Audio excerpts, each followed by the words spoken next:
Today, I'm going to be doing a 7 round mock draft for the Detroit Lions. They got a couple first round picks, along with just a lot of picks in general. I mean, you can see it's kind of covered by my face cam, but they have a +3 in their picks. They got a lot of picks to work with. A team that I think is right on the cusp of being like a contender. So we're going to go ahead and do a draft to make them a contender. We went ahead and started the draft. We can see how the draft turned out, and a quarterback is still available, which is a very interesting scenario for the Lions. Anthony Richardson is still on the board. I think it's personally going to be Will Levis if there's a quarterback here, but we're going to roll with the punches. Anthony Richardson is still available. I think a trade would be a very smart move here.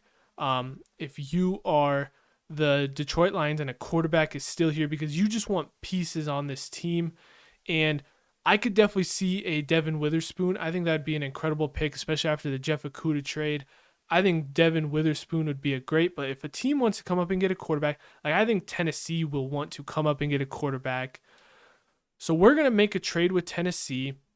They're going to come up from pick 11 to pick 6. So I wasn't expecting to end up doing a trade. I was just going to pick, but since it's here, I went ahead and kind of did some maneuvering around with the draft value charts.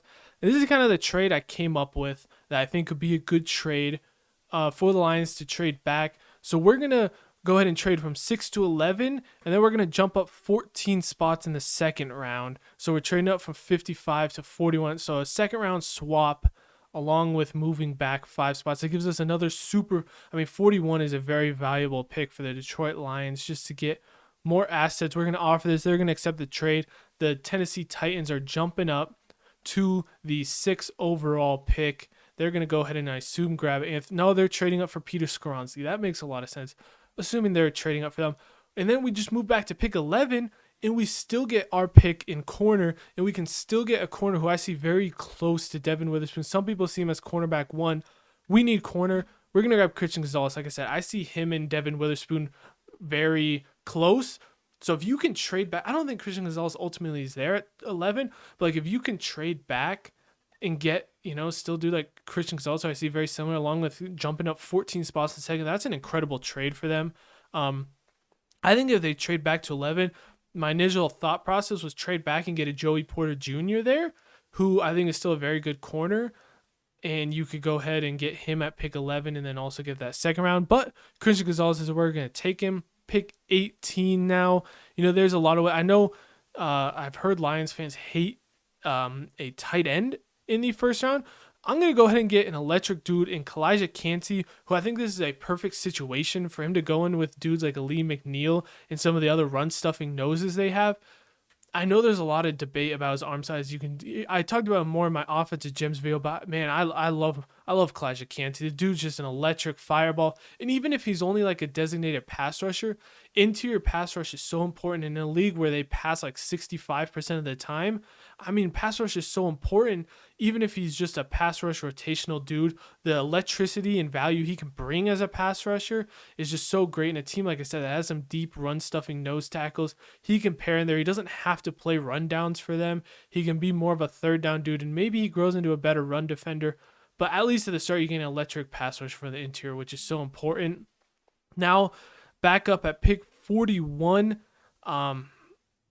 Interesting pick here where tight end is definitely a look here. I do like Sam Laporta. I don't know if I necessarily want to take him here. Receiver is another position I really like, but I don't like it here at 41. Maybe when we go later, I could get some more receiver help.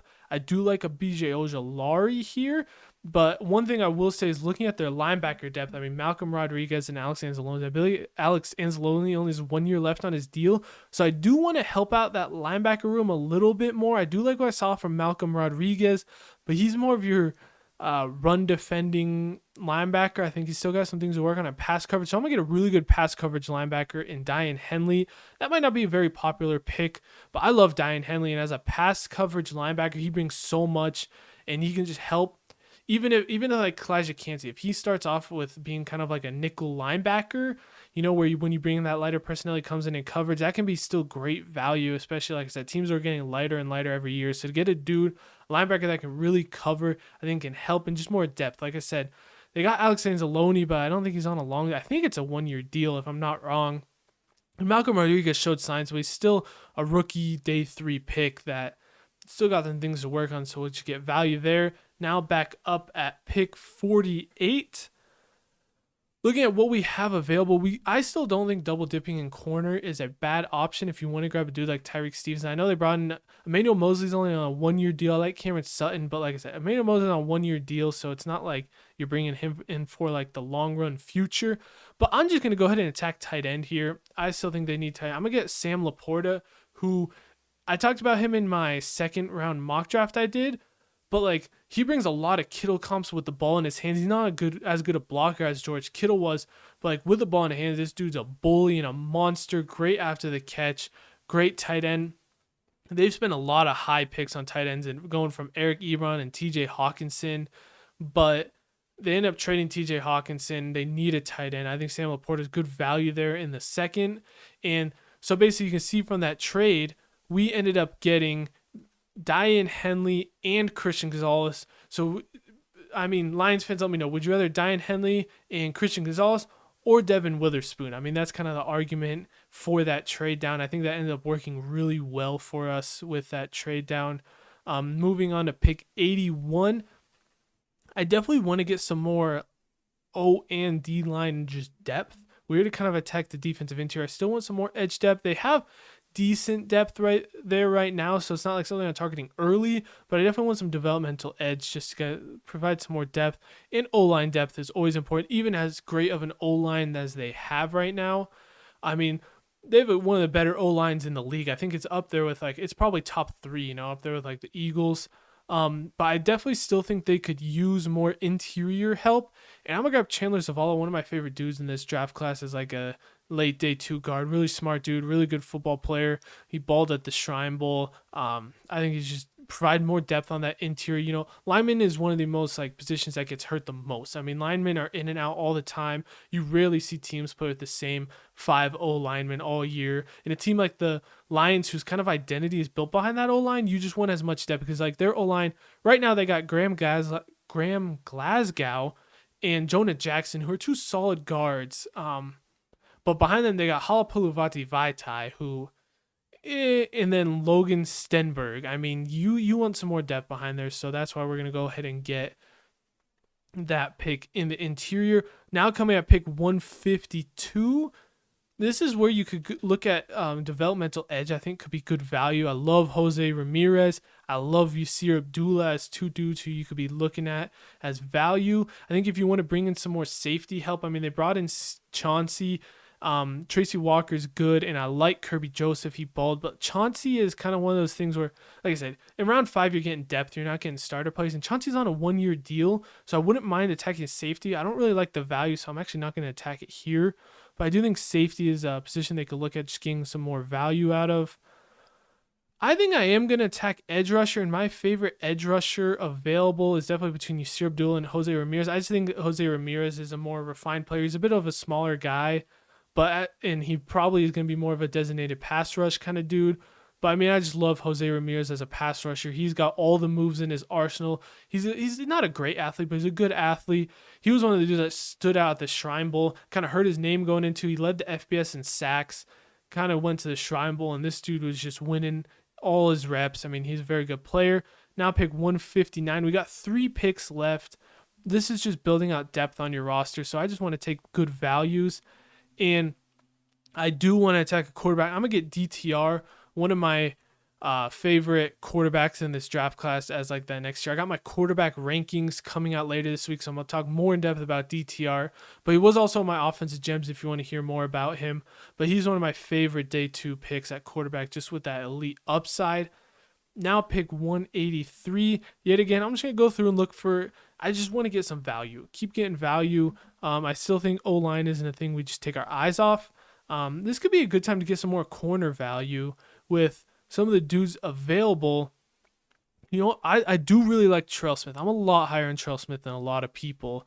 And I don't think Terrell Smith in the 6th round is bad value at all. He's probably the dude I'm looking at right now. Daniel Scott, I think, is another dude, a safety I really like that could be here. So between Daniel Scott and I'm going to take Terrell Smith just because I think Terrell Smith has upside of being an elite corner. Just he has the physical traits.